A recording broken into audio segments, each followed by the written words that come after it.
Hi, welcome to Culturally Determined on Blogging Is TV. I'm your host, Aryeh Cohen-Wade, and my guest today is Professor Jacques Berlinerblau. Jacques, could you please introduce yourself? Hi, everybody. I'm Jacques Berlinerblau, a professor at Georgetown University. Happy to be here. Thanks for coming on. So, our topic today is going to be Philip Roth, and mostly a piece that you wrote that was published in Salon, and is an excerpt from an upcoming book that you have coming out later in the year. So you'll be happy to know that your piece reached the level at which my mom texted it to me to make sure that I read it. So you've permeated the culture deep enough for that to happen, for Jewish mothers to be sending their piece to their Jewish sons. And so the piece, which will be linked below, Philip Roth and Race, a Legendary Novelist's Troubling Pattern, and is an excerpt from your book, The Philip Roth We Don't Know, Sex, Race, and Autobiography, which is coming out in September. Is that right? That's right. September 14th. So you can probably pre-order that on Amazon or other such places if one wanted to do that. And so just as a little background, so I've talked about Roth a couple times before on this podcast. He's probably my favorite author, maybe after Shakespeare, and I have part of that, the original reason why I got into him was I have some, abstract biographical similarities to him, being a nice Jewish boy from Essex County, New Jersey, who liked making jokes.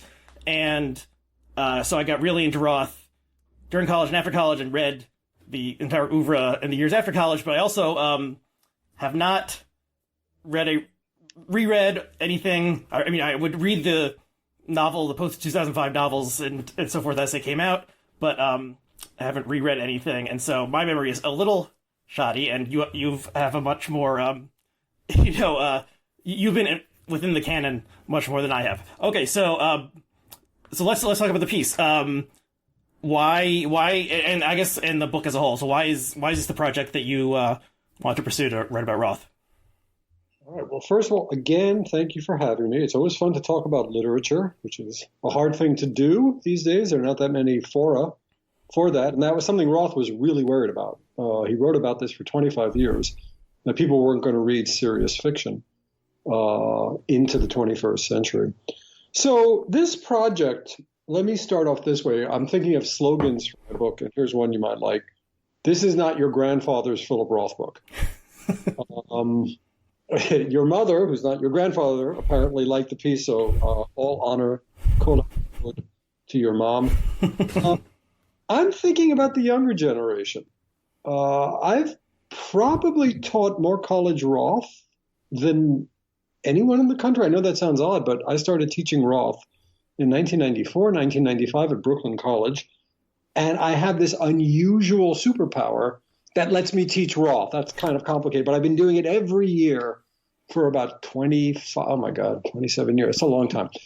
What am I seeing, Aryeh? I'm seeing readership changing. That's where this begins. I'm seeing the younger generation not kind of digging the Roth the way they used to. And instead of doing that old man thing where, kids these days, the cancel culture, I don't want to do that. Mm-hmm. I would say, what's on their minds? What are they concerned about? And how can I reconfigure Roth to make him more interesting and compelling to these readers, because he has so much to offer? Okay, that's very interesting. So I was also introduced to Roth in college. A course I took was I think it was called Mid-Century Moderns, Roth and Updike. So we read 6 or 7 of both of those, and they have often been paired together throughout their careers, and maybe somewhat now that they're both posthumous figures.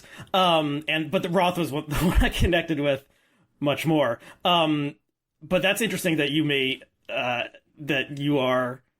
have seen students reacting to Roth, I guess, across 3 generations, at least as defined by the pop culture of like Gen X to Millennial to now maybe Gen Z, or whatever we're calling them. So in some ways, like Roth, is someone who would say, well, Roth is easy to cancel. He was a misogynist would probably be strike number one. And if he, whether or not he, I mean, okay, we can talk about, we're going to be talking at least a little bit about this biography that's coming out in, I think, just a month by Blake Bailey, which is the official authorized biography. Roth picked him to do it, and it's like 900 or 1,000 pages. Neither of us have read it yet, but reviews are starting to come out about that. And I think that's why, and it's, I guess, expected to be one of the big serious nonfiction works of the year. So that's why maybe people are starting to talk about Roth again, you know, for the first time since his death 3 years ago. So treating women badly, maybe in his personal life, but also the treatment of female characters would be an obvious one. And then this piece that you wrote about his race in Roth and primarily his treatment of Black or African American characters, or there's other words that he's used, and that's one of the things you mention. Using the word Negro at times with maybe would it make historical sense to use that word? So how? Okay, well, I guess first question: did you, for your book, did you reread the corpus, or how did you? What was your approach? I reread the corpus. It's funny you mentioned that. So I've been teaching the corpus for 3 decades, basically, right? I mean, teaching is a very different experience than just reading, by the way. I mean, I never understand a novel until I teach it. I know that sounds odd, but that's why when I read a novel, I really like it. I create a course around it so I can teach it and understand it better. So teaching the work kind of led me to ask certain questions. Then in about 2018, 2017, I started this project, and I decided I'm going to read through every single fictional word that Roth produced. And I probably got around to most of his interviews. So I did weird things. I started tracking, like in a data-oriented sort of way. I started tracking every intertext in Roth's work, right? What is it? What is an intertext? An intertext is when one work of fiction, in this case, alludes to another work of art. That's an intertext, right? So when Philip Roth mentions the brothers Karamazov, or when he mentions Hamlet, or when he cites a line from Macbeth, that's an intertext. I was just very curious. I wanted to see what the patterns were. Who does he cite? That's going to be published in the journal Philip Roth Studies. And that was like the craziest thing I ever did as a scholar. It was insane. All right. I mean, the amount of work, because Roth is constantly intertexting, right? He's constantly referencing other authors. You want to talk about a difference between Updike and Roth, right? Between Roth and everyone. There is no author I know of that uses that technique as much as Philip Roth. All right. So that's one of the fun things I managed to do while reading through the entire oeuvre. Again, that's really interesting. And he also has, so he wrote 20 to 25 works of fiction. You probably know the exact number. 28 novels and 25 short stories, if I'm correct. 53 in all. 28 novels, 25 short stories. I'm not counting novellas, so they're 53 in all. Right. Okay, and then there's the things that are somewhere between. Because he's a very metafictional writer, you know, like, so, okay, this is for the nerds. I mean, what about the facts, which has this metafictional postscript in which his fictional alter ego Nathan Zuckerman reviews the work and says this shouldn't be published. How did you treat that one? Yeah, that's fiction to me. That's one of his best works. I mean, that is such an interesting work. Let me tell you what I think is really cool about the facts. In order to make the conclusion of the facts exciting, right? Roth had to sharpen the contrasts with the first 3 or 4 chapters. I find this so brave of Roth. The first 4 chapters of the facts are kind of boring. And then Zuckerman in chapter 5 or 6 says, this is awful, right? You can't even write without me. Don't dare write autobiography, Philip Roth. So now think about it. That means that Roth had to tie his hands behind his back and write like a schnook, right? Write in this plodding, not introspective way. That's a serious, I called them like the Evel Knievel of fictional gimmicks. That's a really, really hard thing for a writer to do, to hold back. He holds back. And, you're reading the facts and you're like, boring. I've read all this stuff. And then you get to Zuckerman in that final chapter and he lights Philip Roth up. He says, that was awful. I'm bored with the nice guy. Cut the crap. You can't write without Zuckerman. So I'm just saying Roth took a lot of risks as a writer, and I really appreciate him for that. And that's the type of thing I want to show to my students. But I guess we have to get back to race. Some of them understandably, will get so hung up on the gender representations and the racial representations that they'll kind of do who was the writer? Patai, I believe it was Daphne Patai, tells this story about a friend who was reading The Humbling and got so upset at it that she threw it in the garbage on a New York City subway platform, right? I hear these stories, right? I hear about smart people that are reading, and they get so triggered, right, by Roth that they put him aside. Yeah, just The Humbling, I think, is probably one of his worst. So I wouldn't. There's various reasons one could possibly get fed up with that. The late work became more uneven in my layman's opinion, but yeah, I mean, there's definitely after he died, there were a lot of people writing, including me. I wrote this short piece that ran in the Weekly Standard, which has since folded, exists in an archive in the Washington Examiner. That was just like a personal reflection on Roth, and yeah, I think. There's certainly more of those than when Updike died. Sort of like people, their deep personal connection, or even like revulsion or something at the text. Absolutely, but Updike, I mean, they're very different writers, right? I mean, you don't get this metafiction. Updike's biographer is that Adam Begley. We once had him at Georgetown, and I just asked him, "Do you know of any works that were autofictional where there's a character named John?" And if I recall what Begley told me, he said, no, actually, that's not something he did, right? And that's a crucial core Rothian move, right? To either bring a character into the text named Philip, right? He does that on 5 to 6 different occasions, or to bring a character into the text named Turnipol or Zuckerman, who really resembles Philip Roth, right? And if you're going to write a biography of Philip Roth, this is my personal view, you have to deal with that theoretical question. Like, what is this guy doing, right? And why does he keep doing it, Aryeh? Why is a writer as talented as Philip Roth, why does he keep coming back to this particular way of telling a story which centers on a protagonist who we are led to believe is very much like him? Yeah, I mean, there are Updike in his early period, the short stories and also some of the first novels was somewhat semi-autobiographical, but like The Centaur, one of maybe his first early like great work, has these very strong autobiographical parts. I think the character's father has the same job as like a high school chemistry teacher or something, and then having psoriasis. The narrator has psoriasis, which Updike also had. But then there's this whole fantastical Greek mythology part where the characters suddenly are like Greek gods and stuff, and it's totally off the wall. But Updike is not daring you, Where's Waldo style, to find him in there, right? That's what I find interesting. Like, Roth is just daring you by mentioning Newark, by mentioning baseball, right? There's so many reference points that Roth is trying to like draw you in.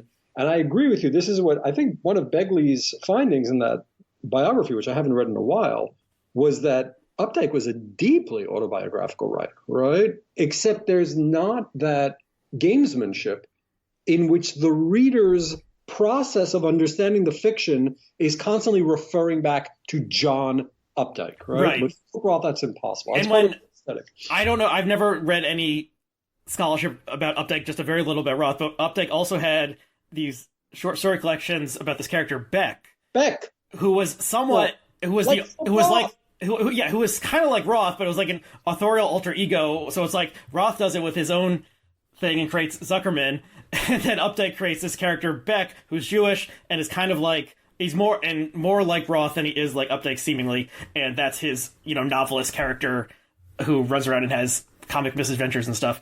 So that is kind of interesting. And Updike also wrote like poetry that was maybe more from his own voice. But anyway, okay, it's funny to keep on mentioning these two people who are are sort of linked forever in our memory. Okay, but let's talk about get back to the article in Salon and how Roth wrote about black people throughout his career.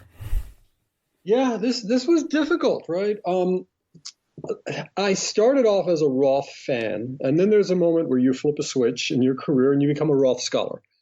And that's a very different type of relationship to your source materials, right? So when you're working as a scholar, it's like there's this oath you take, and the oath is you're just going to look at this as clearly as you can, and you're not going to let your personal feelings enter.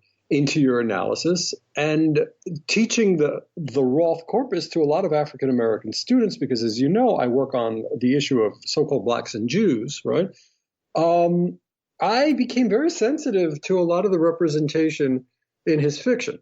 And I would ask the students what they made of it. And, you know, there's a wide variety of views amongst African American readers, but a lot of them couldn't understand the specific function of the racial invective, right? It kind of took them by, it was like getting hit by a 2x4. Like, why are these characters dropping N-bombs, right? Mm-hmm. I mentioned this about letting go, right? Why does Gabe Wallach, right, of all people, right, start dropping N-bombs on page 320 of Letting Go? It kind of comes out of nowhere, right? So if you look at my analysis, I try to set Roth's portraiture of African-American characters within the broader context of the so-called Black Jewish dialogue, which, as you and I know, fell apart in the late 60s. So what you'll notice is Roth's fiction starts to coarsen on this theme by around 67, 68, 69, and into the 70s.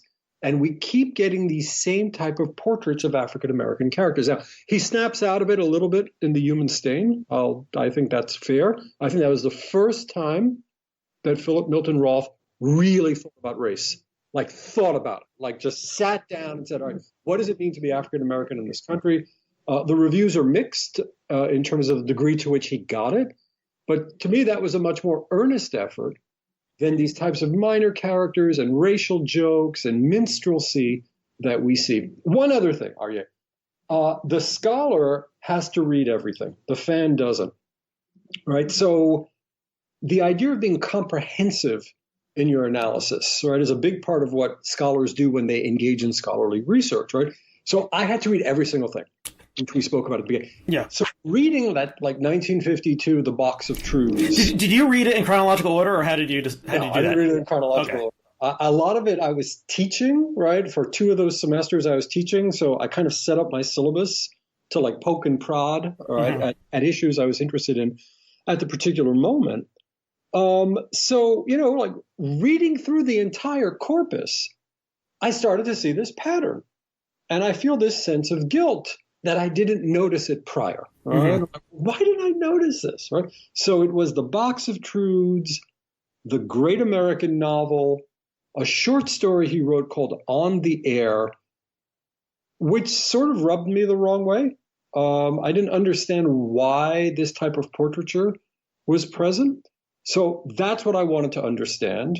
And we can go back to the blacks and Jews piece of it. I don't want to talk too much. I want you to redirect me. But this is how I started this examination. Right. Okay. That's all very interesting. And so like I said, I've read the corpus, but it's been, 10, 15 years, and I haven't read any of the uncollected stories. I don't think you've found that. So I guess if it's 1952, he must have been. This was like a student thing. He would have been 19 or something when he wrote that.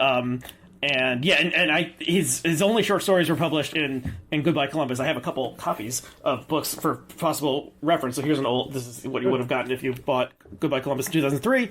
And those are his only short story collections, although he did write some other ones, but you have to like find the original Paris Review or whatever to read it.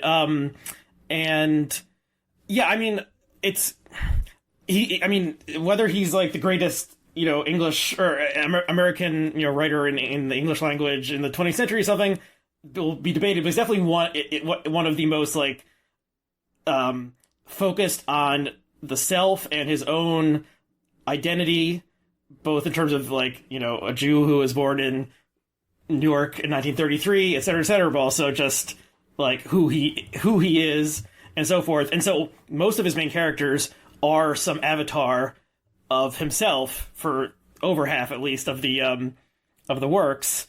And then he has this so he's playing with Zuckerman, who is an obvious alter ego for 10 or so novels. And then towards the end of that period and starting in the 90s, Zuckerman becomes the narrator of other people's stories, and this became sort of his Roth's late career renaissance. And he won many awards. And so American Pastoral, I Married a Communist, and The Human Stain are the 3 in the like America trilogy or something he ended up calling them. And each of those is using Zuckerman, is now an old man, and telling someone else's story. So there's definitely change there, and you could say he was just so obsessed with himself for so many years, and of course masturbation is a theme in Roth.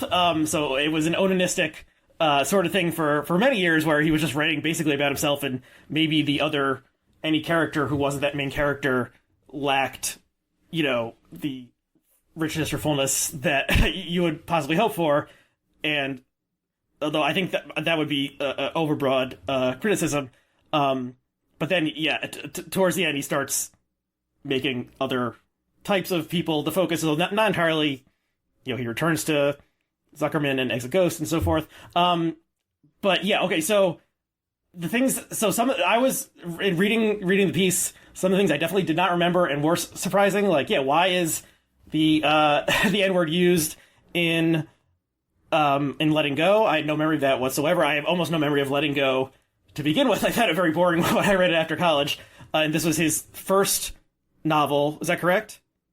That's his first novel. Right? Yeah, and it was sort of, I don't know, he's trying to be Henry James or something. It's like 600 pages.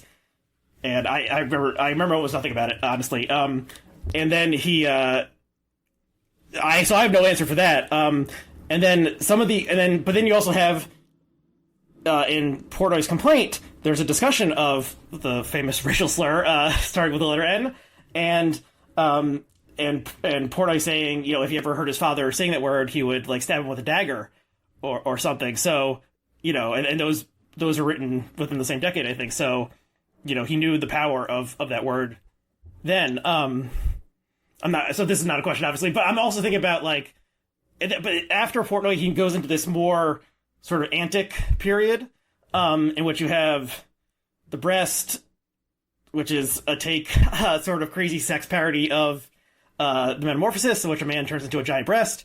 You have Our Gang, which is ostensibly a play about Richard Nixon, and which eventually goes to hell and runs for the position of devil. And you have The Great American Novel, which I think is probably tied with The Humbling for the worst Roth novel, which is this sort of, I don't even know how to describe it. It's like trying to be a totally comic, wacky, almost like Mad Magazine sort of take on like the history of baseball, but with all sorts of totally off the wall stuff crammed into it, and then with a lot of like literary allusions or jokes or something crammed in, and it's like turgid and awful and just doesn't work at all. But this would probably, I don't know if you agree or not, it contains the most like racist portrayals in his work.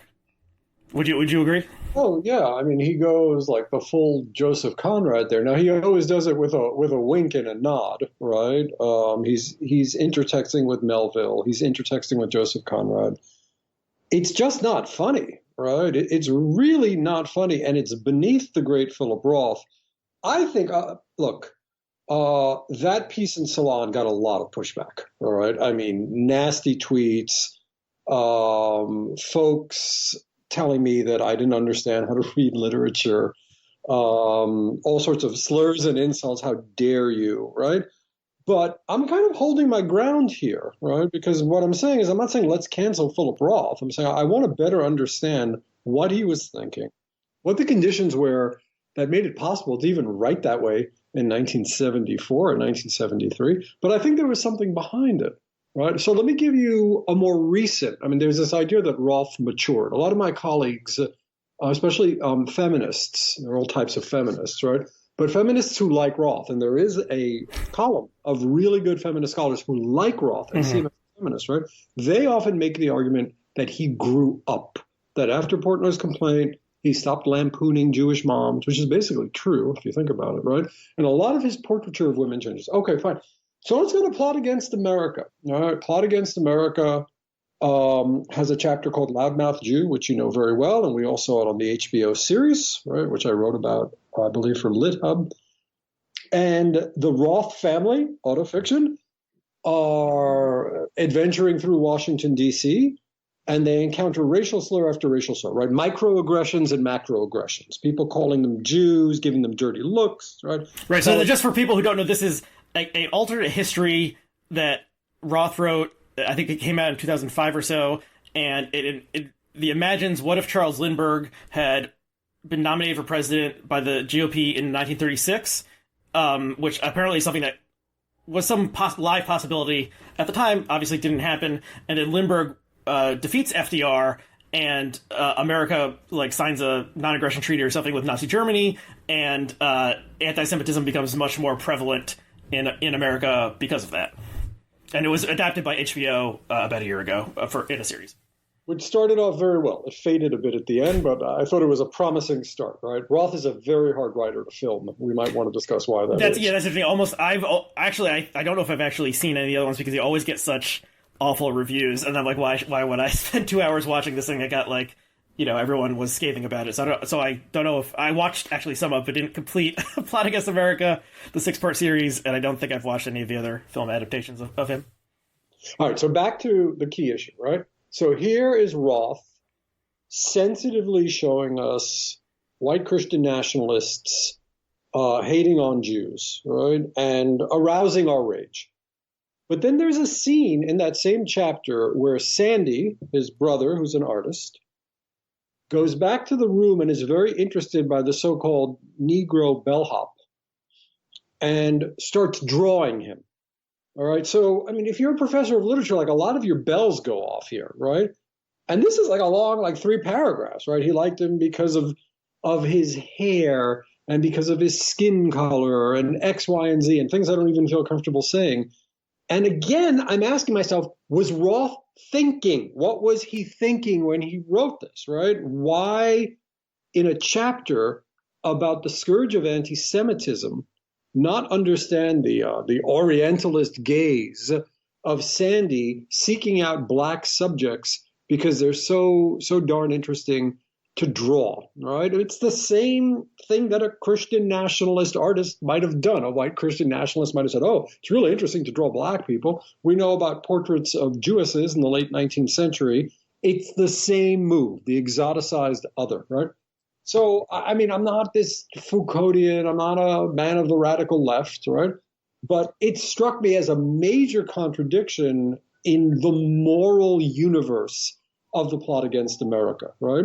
And other African-American critics have called him out on other aspects of that story. So Stanley Crouch, who was a friend of Roth, basically said, where are black people in this story? All right. So this is a story about white Christian nationalists in 1941, 1942, right? How did black people figure in all of this? And why don't you think that black people wouldn't have been allies to Jews in the story world that you've created? That's a very, very good point. So I feel there's a lot of unthought, poorly thought out racial imagining in Roth's work. And because I can't be a fan when I read him on this, right? There are things about Roth I love, right? But this I find really lacking, like questions he didn't ask himself, right? Possibilities he never explored. I'm allowed to do that, right? Aryeh? I'm a professor. I'm allowed to do that. Yes, certainly. And I would think, in my opinion, Plot Against America is his last masterpiece. I think there's some people who see it as sort of facile, and it's kind of like a, not sci-fi, but it's like alternate history, which is sort of like a disreputable genre in some ways. But it also, it is, the characters are him and his family as they would have been in 1936. So it's like a love letter, or not 36, like somewhat later than that. So it's like a love letter to his family in some ways. One thought that came to me is, he writes about Wequahic, which is this enclave neighborhood in Newark that was almost entirely Jewish, and how this was and he had this idyllic childhood, running through the streets, and it was just the greatest childhood he could have ever had, and he grew up loving America, and it was all everyone who lived there was the child of or grandchild of Jewish immigrants, and they were so this is one of his huge themes. And I actually, just as a side note, very early on in the pandemic, I was looking for ways to occupy myself, and I drove out to Wequahic. I'd never actually been there before, despite growing up 8 miles away in South Orange, a suburb of Essex County. And so I drove around there and so I saw the high school that he attended, and I didn't know where his house was, but you can tell, so basically this neighborhood emptied out after World War II and through the period of the Newark riots, and there's basically no Jews there anymore, but there are like Jewish cemeteries and stuff. Anyway, it's possible that you can imagine Sandy Roth more or less not encountering a black person if this truly was like an ethnic enclave where, where like the Newark was like divided up by wards, and there was like the black wards and the Italian wards, the Polish wards, and the Jewish wards, and they all, as a child, they would all just sort of stay in their own places because there was no, the schools were not, there definitely wasn't like busing or anything, and so it's possible that Sandy never, had really seen a black person up close before. Possible, I have no idea. I also think, at least when Roth is in control of his powers, there's nothing he didn't think about, in the work. That's my opinion. The very late stuff, really, there's a decline quality, the humbling and so forth, not so good. But I think he didn't do anything by accident. I think, and there's in one of the reviews of the Roth biography, which is somewhat very creatively written as Roth. We'll get into this in a moment. Notes that for one novel he would have like 15 boxes of drafts. And, he just, went through it over and over and over again. And so I assume, if he put it in there, he meant to put it in there for a reason. It wasn't just, a slip of the mind or something. So, yeah, but I don't know. Yeah, so, it definitely is sort of an exoticizing of the other type thing, almost literally, this boy who has, artistic talent, is fascinated. There's also a part where he wants to draw a horse, right? He's never actually seen a horse before. And that's one of the reasons he wants to go out to the country in this Just Folks program that the government sets up to send inner city Jews out to the country to make them more Gentile. But he really wants to go there so he can see farm animals so he can draw them. So you can kind of see he's never really seen a horse before. He's also never really seen a black person before, and maybe that's why that's in there. That's just off the top of the dome there. So, but yeah. So okay, I've been talking for a bit. Do you have any thoughts on that? So you said something interesting, that the great writers are completely in control of their story world, right? They create this world and they're aware of its laws of physics and its rules and its mores, right? So one of the scholars I cited in that chapter, it's actually really interesting. I'd never read him before. He's not he's not in the center of Roth studies. He said Roth doesn't seem to recognize that Newark was a Jim Crow city in the North. And if you look at Roth's asides, and that's really what they are, but there are dozens of them, right? Dozens of asides on the blacks of Newark, from roughly Portnoy's complaint up and through the counterlife to patrimony, right? And then finally in Plot Against America. None of them seem to show any empathy or sympathy for that, right? If this was, in fact, a Jim Crow city, so I started reading histories of Black Newark. And my thinking was, I've been reading about Newark for 30 years with Philip Roth, right? Why didn't I know this about this city? Why didn't I know that these policies existed? So, okay, that doesn't invalidate Philip Roth, right? It just means that on racial issues, he's not the guy I'm going to go to for what literature often can give me, and only literature can give me, right? Which is a much deeper understanding of a problematic. I find the defensive move, Aryeh, really interesting, right? So I write about very controversial topics, all right? I write about heresy. I write about blasphemy. So I can be very meta about this. And I write about secular. So I'm used to secularism, right? I'm used to people getting mad at me, right? And it doesn't rile me the way it used to, right? What fascinates me is the reasons that are deployed in the anger. And there's a lot of frustration from usually older white men about saying these types of things about Philip Roth, right? And that is something I want to learn more about. I want more Twitter nastiness, right? I want more beefs from people that are upset. And I think in his own way, Roth inadvertently realized what the problem was. So let's cut to the chase. What was the problem? Rage on the part of these older, middle-class Jewish American men that Newark burned, right? And they lost their businesses and they lost their pastoral weequake, and they had to leave. Yeah, and this is the central theme of, or one of the central themes of American Pastoral. Right. Okay, so Lou Levov, right? Just talking about what they did to Newark. So that's good in a way, right? What did Chekhov say? You don't have to solve the problem, you have to articulate the problem. So Roth articulates what the problem is, right? That the white Jews of Newark feel this anger over what African Americans who are not Jewish did to Newark. But to me, that's step one. I wanted Roth to go to step two, which he starts to do in Human Stain. Finally, right? Finally in Human Stain, Philip Roth asks himself a question he never asked himself before, right? What might African Americans make of Jewish folk, right? When you have the father of Coleman Silk just talking about how Jews are scouts, right? And they kind of show African Americans the way. And even if you had to deal with unsavory, that was the word, unsavory Jews like Fensterman, right? They have something to teach us, the African American community. All right, that's good. That's good. You're flipping perspectives now. It's not this complete like Jewish inner monologue, right? Roth is trying to imagine what African Americans think about Jews. And to me, that was progress. Limited, but progress nonetheless. Mm-hmm. And for people who haven't read it, Human Stain involves a someone who passes the color line, who grew up a light-skinned African-American man and then, changes his identity to become a Jewish man and becomes like a classics professor at this Athena College? Is that what's called? The imaginary college that... Athene and Athena. Why it changes, unriddle the mysteries of Philip Roth. Okay, right? so maybe he wasn't fully in control of everything if there's a sort of bloopers or something like that. But yeah, and okay, so I just... Another side note. So it was... sort of talked about or understood that novel was inspired by the life of Anatole Bourriard, who was a book critic for the New York Times, who also passed the color line and never told anyone, including his children, until he was on his deathbed, that he grew up as an African American in New Orleans, I think. And there's a very, very good memoir I've mentioned on the show before. His daughter Bliss Bourriard wrote about it, and so this was.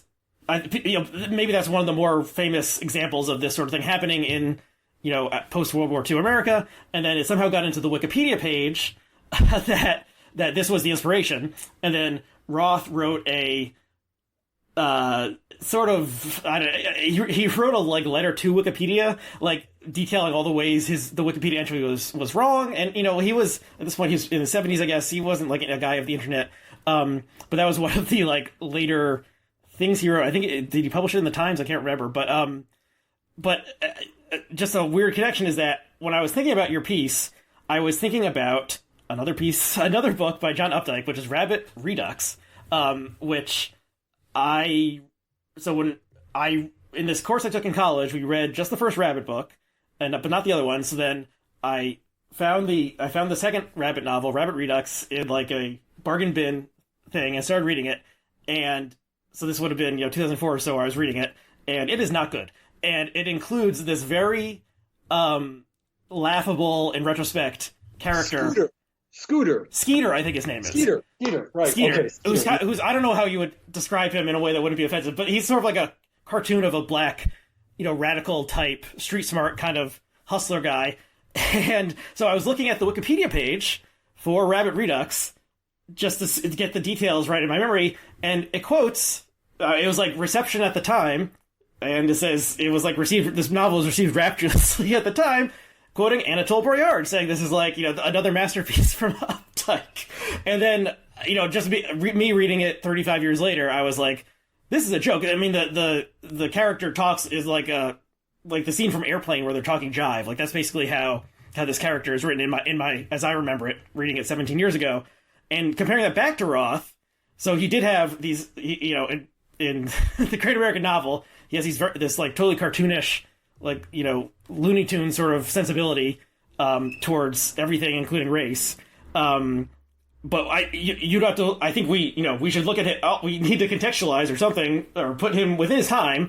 And so at the time, 71 or whatever, when Updike published Rabbit Redux, people were like, another masterpiece, even though it had this cartoonish black character written by a middle-aged white man. And that was accepted. So that at least some people, including Anatole Bourriard, saw that as acceptable at the time. And Getting back for some sort of question here, how much is it just like, okay, things were different in, 1972 when he wrote Great American Novel. We've, mores are different, but also just our understanding of things are different. Can we just say he was a man of his time? He was born in 1933. What can we expect, like, racial enlightenment from a white guy? Well, a benediction from Anatole Briard, right, who was passing, right, is a sort of weak benediction for kind of racial. If you want racial redemption, I don't think you'd get it from the tortured and fascinating Anatole Briard. But the New York Times the New York Times said, like, this is good at the time, basically. Of course, right? But my criteria for this is where there are other perspectives at the time that people could have read and could have told you this is a terrible way to portray somebody. And absolutely, this is the era of Black Power. So you're telling me Stokely Carmichael and crew in that moment, or Leroy Jones, right? So that's someone who we should definitely mention. Leroy Jones, who changed his name to Amiri Baraka, who is maybe the other great literary product of Newark, and his son is actually now the mayor of Newark, Ras Baraka. He grew up in Newark also, and I didn't really know that they had some exchanges, Roth and Jones, as he was known at the time, and maybe they didn't like each other that much at the time. To get back to your criteria, right? It's one thing to accuse an era and say, why didn't people in this era see the misogyny, right? And you have people say, because nobody saw it. All right, I don't know if those arguments are true or not, but that is really not the case with Roth in 1974 writing Great American Novel, right? There are a lot of people talking about racist depiction in fiction and in the arts and in cinema. It's a thing, right? So he's not flying blind here, right? Mm-hmm. He's not unaware that this criticism exists. And I point to in the text this review he wrote of The Dutchman. And Leroy Jones just jumps all over him using invective that he probably shouldn't have used. But I do understand some of the rage, right? The rage is you should know better, a so-called liberal intellectual, right? And I think, so I'm going to say it again, Aryeh. I think by 1974, Roth should have known better. I'm willing to forgive him the 1952 box of truths because it's 1952 and he's 19 years old. All right, I totally get that, right? But by 1974, to be so famous, I mean, post Portnoy, he's such a famous writer, and to traffic in those types of culture, I'm just not cool with it. All right, but let's move on, right? He doesn't let go of this, right? This issue of Newark mesmerizes him for 2 more decades, right? He will not let go of the rage of the Jewish father over what they, the African Americans, did to Newark. And it's a real feeling, right? He's described something which was real. So, all honor to Philip Roth. He just didn't get to the other side of that.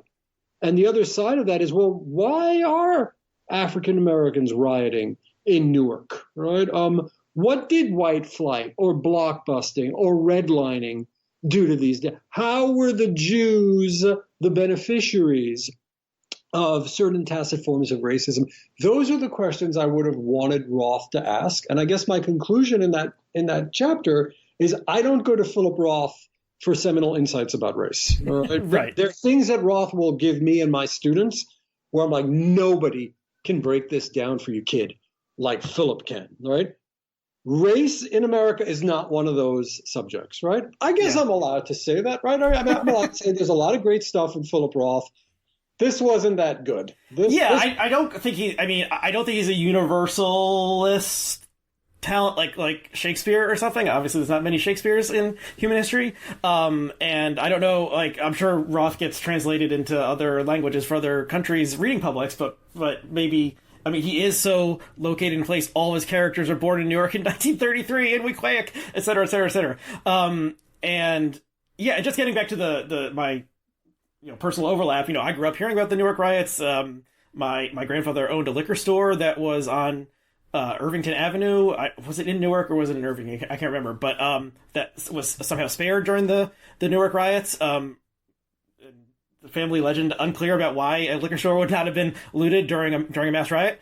It's interesting to think about 67 as the year Portnoy, and is that right, or is it 69? 69. Okay, he's so writing Portnoy's in 67, 68. I mean, yeah, and 67 is the year of the Newark Frankenstein riots. text, by the way, right? And there's also Portnoy's complaint. People don't recognize. I feel now it should be said, right?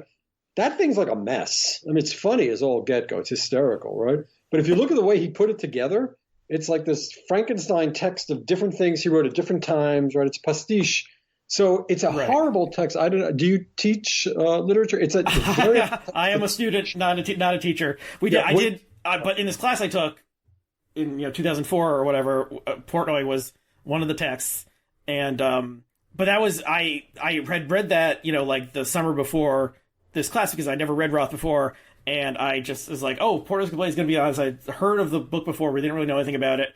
Reading that is like if you have even it's like nothing you've ever read before, even for someone growing up watching like Seinfeld and stuff in the 90s. It's just like, it's crazy in the things he did and like got away with or something, and just the total like sort of, it's anarchic, it's very extremely sexually explicit, it's offensive in a dozen different ways. I recommend it. People should check it out. But yeah, it came from, he would sort of do this shtick at dinner parties. This is the legend at least, where he would like play a character who was like an exaggerated version of himself, or like it was like the next door neighbor or something who was complaining all the time about the I think it was like the upstairs neighbors or something. It was like a parody of that family, and he would just like go off and sort of it was like he was doing one person improv or something, and do these comic monologues and set the table a roar, and everyone liked it, and then he decided to put that antic, irreverent comic voice into the text instead of trying to be like, the Jewish Henry James or something. Here's a harder question. You ready? Okay, because I told you I work on secularism and freedom of speech issues, right? This is going to surprise you, right? Lenny Bruce is seen as one of the exemplars for Roth as he's thinking through these issues in the 60s. Lenny Bruce runs afoul of blasphemy laws. He's one of the last people to whom that would happen. I find it very curious that in the roaring 60s, as all these Jewish figures are crossing lines and breaking taboos and getting thrown in jail for it, which was the case for Lenny Bruce, and this ruined his life, Roth is silent. All right, so I mean, it's just something very odd to me that 1969, after the laws about blasphemy had been changed, this is the famous Brennan decision in 1962, it was a dissent that he wrote, right?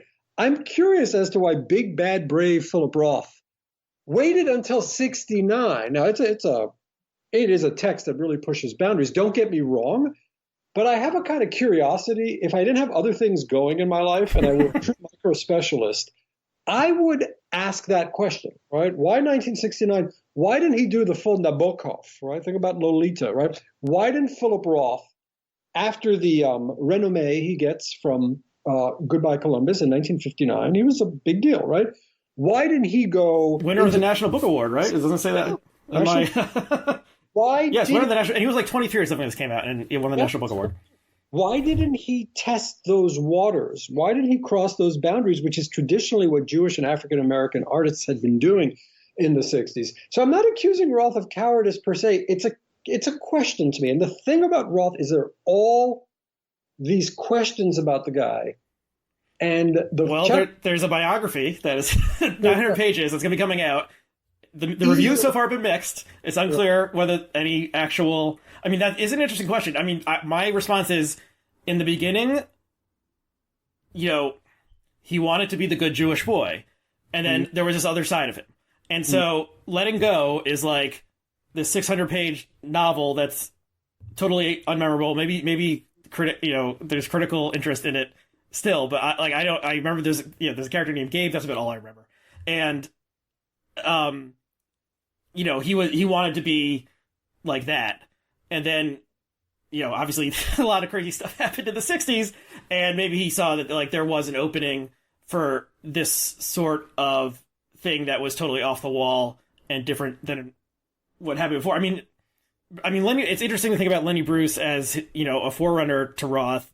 I mean, one thing, I don't know a ton about Bruce, honestly, but I've heard someone say this, and I somewhat confirmed it by watching or listening to one or two of his routines, it's not actually that funny today. I mean, humor is very time specific, and so probably even just watching stand up from 15 years ago, you'd be like, oh, why are they laughing so much at all this? But so Bruce was in some ways one of the original stand up comedians and was defining the form, but it wasn't.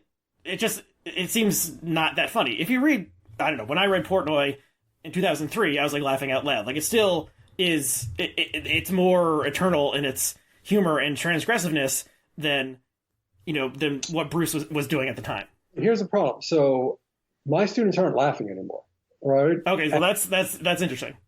And that's when I started our conversation off, which I thank you for, with the comment that this is not your grandfather's Philip Roth book. I wonder if I have to wonder whether my Jewish grandfather ever read any Philip Roth. I'm not sure. I'll have to ask my mom. But it would be interesting to know. He was the one who owned this liquor store and was a bit. I mean, he was closer to, maybe he was 15 years younger than Roth's parents himself, but probably would have identified more with the parental figures than with Alexander Portnoy himself. So we have to ask ourselves, Aryeh, insofar as if Berlinerblau is relaying something which is accurate, right? Is he accurate when he says this younger generation is not feeling Philip Roth? Very mixed in those classrooms, right? What does this mean about his literary posterity, right? So it's one thing to write for his graying audience. It's another thing to write for Jewish liberals, right, who really like him. But who's going to read Philip Roth 20, 30 years from now? That was my concern writing this book. Right? My concern was there's some real roadblocks to a full embrace of what is great about Philip Roth. And I feel that a lot of folks, they hear the name now, and they're like, no, I don't want to read him. I heard he was misogynist, or I heard he was a creeper, or I heard from this Berlinerblau guy that he was kind of a racist, or some of his prose was racially problematic. So that's a very big question for me. I'd like to see a new generation of Roth scholars lead a new generation of Roth readers through this process, right? I don't know if that new generation on either side really exists. There's some other Roth scholars out there. I won't mention them by name, but I feel they're ready to do this, all right? They're ready to confront the issues that I've confronted, as they do in their own work, and teach their students about this and get them to appreciate Roth, but put it in a certain context, right? That's something more seriously about literature. The big problem is that people aren't signing up for literature courses anymore. That's a much larger problem, right? Which is something that Roth foresaw. So I'm a little worried about his posterity. The book that, if I had to bet money on a Roth book that might sell well in 20 years, I'd say Nemesis, right? Because there's very little in Nemesis that is objectionable, and we've just been through the plague ourselves. Right, so this is his last published book that's about a polio epidemic in Newark. Exactly.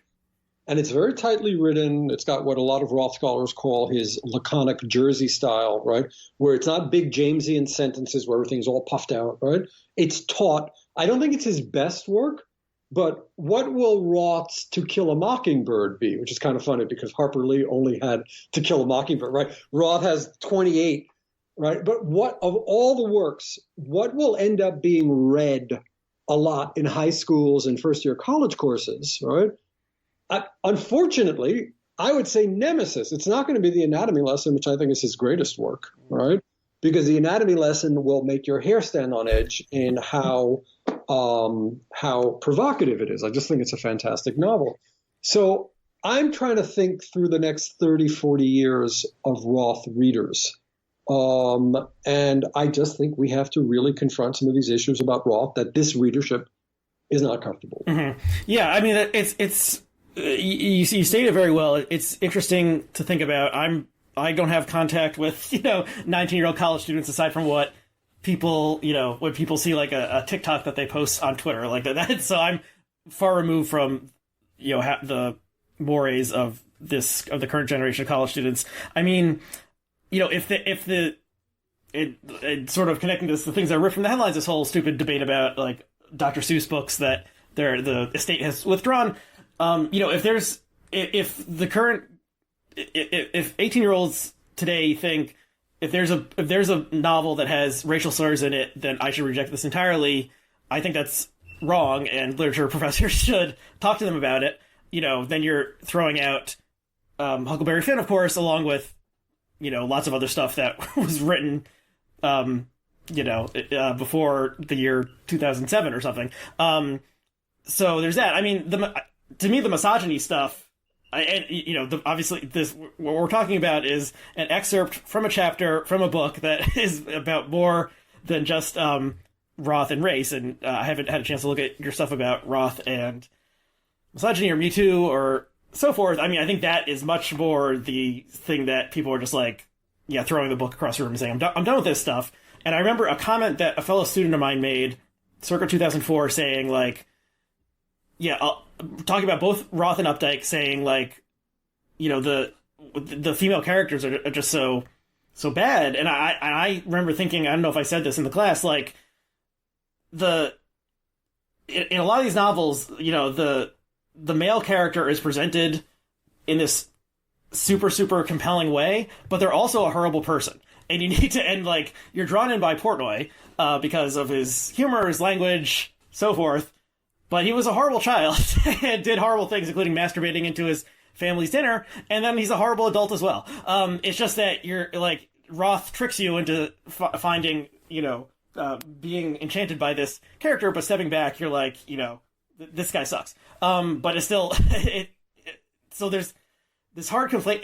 And the thing is, the female characters often just don't have the, like, well-rounded, captivating aspect to them. And so, he based some characters off of his first wife who faked a pregnancy in order to fool him into being married, apparently, and then was killed in a car accident.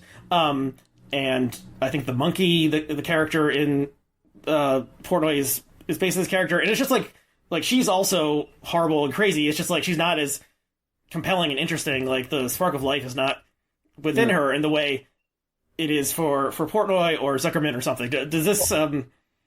How does this strike you?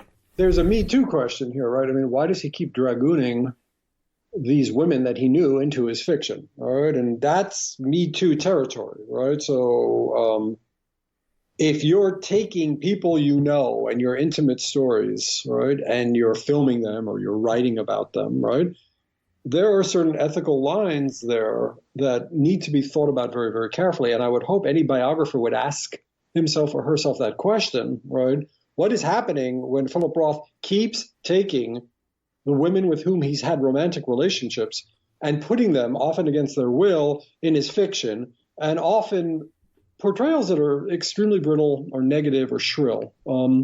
There are great women in Roth. There are a lot of women that I don't find at all interesting in Roth. I would call your attention to Olivia Hudden in Indignation. I think that's one of Roth's most precious portraits of a troubled and fascinating and kind and decent young woman, all right? And then there are portraits that leave you just completely puzzled. Like, I never understood Maria Zuckerman in The Counterlife. I mean, there's a lot of words, and he ends the book talking about her enrapturing brains, right? But I just don't feel it. Some of you often hear, we've been talking a lot about Updike. A lot of my colleagues on literature faculties, a lot of my colleagues who are women and read as feminists tell me they find it much easier to read Updike's women than Roth's women. That's something I've heard a lot, right? Like 50 times, right? Oh yeah, Updike's women, they're kind of like women to me, right? Whereas maybe they're stuck in Portnoy's, right? There's a book by Updike which I would recommend wholeheartedly. It's called Couples.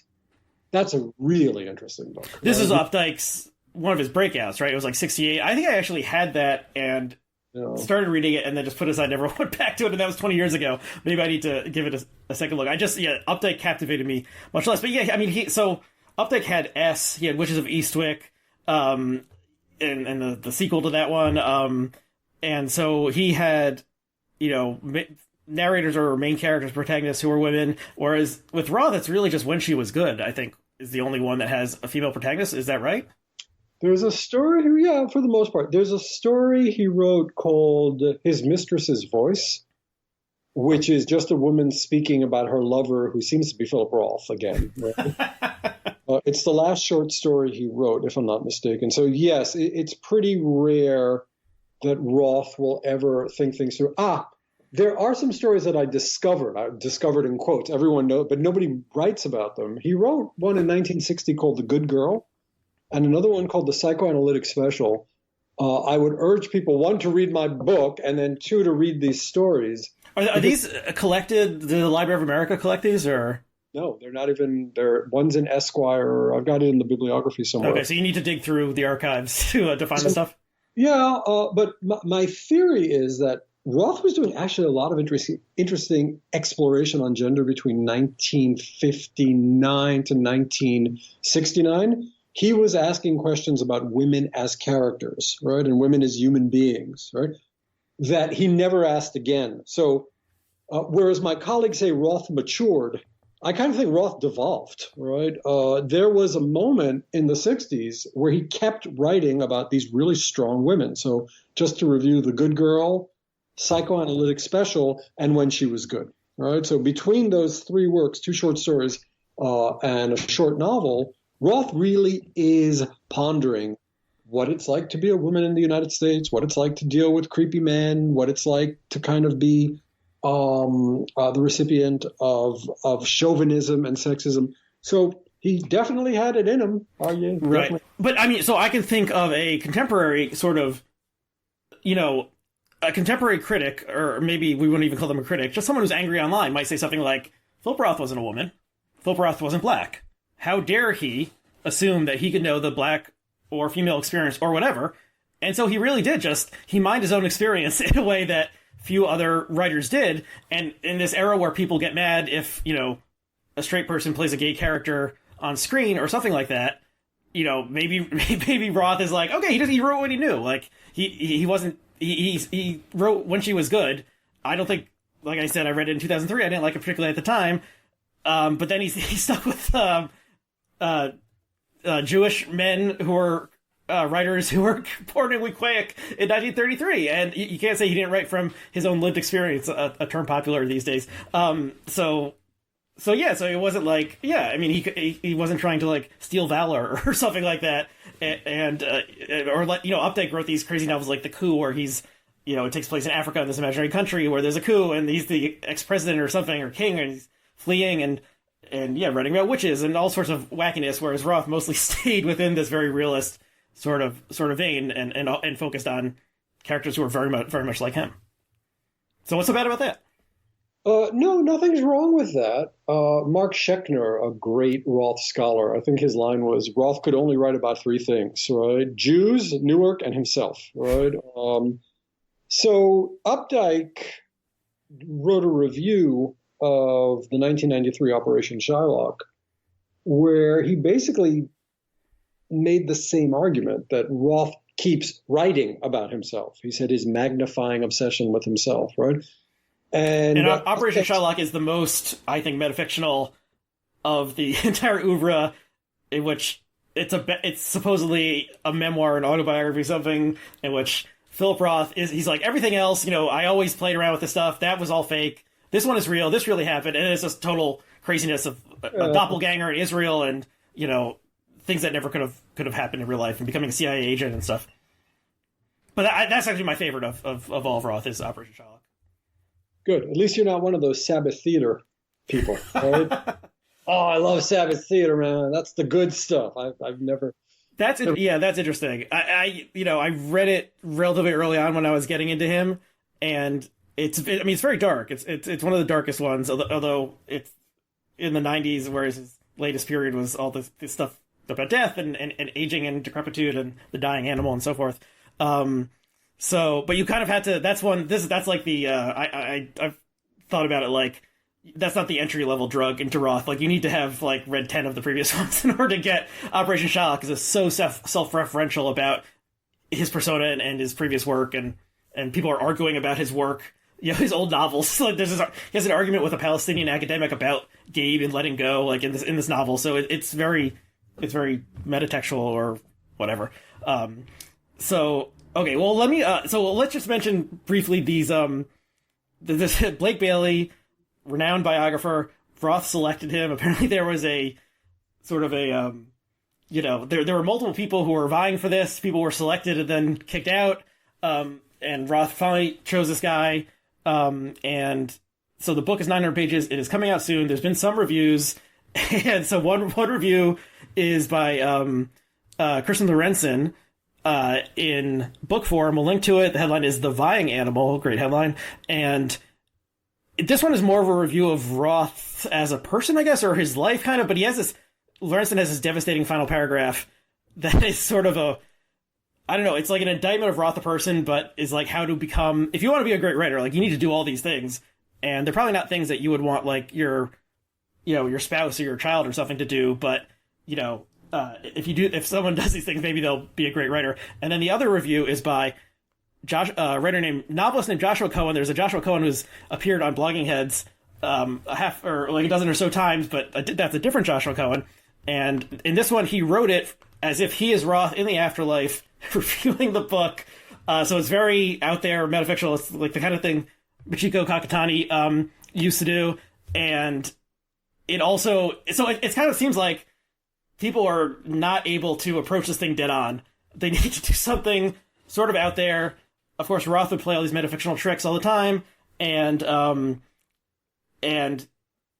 guess, just, of course, reviewing a 900-page book is difficult to begin with, but some of the complaints seem to be that there was too much stuff about Roth, like, arguing about the cover design of the latest book, and not enough about what he was actually doing or thinking, or how the work changed between the different drafts and stuff like that. But this is the authorized biography. He had access to everything, but also he probably wasn't going to stick the shiv in, explicitly if he, Roth accepted him fully and they had, like, a relationship and so forth. So in some ways it's like it seems like Roth criticism can finally now, like, begin in earnest, and everyone can really, like, jump in and start, dissecting the corpse kind of thing.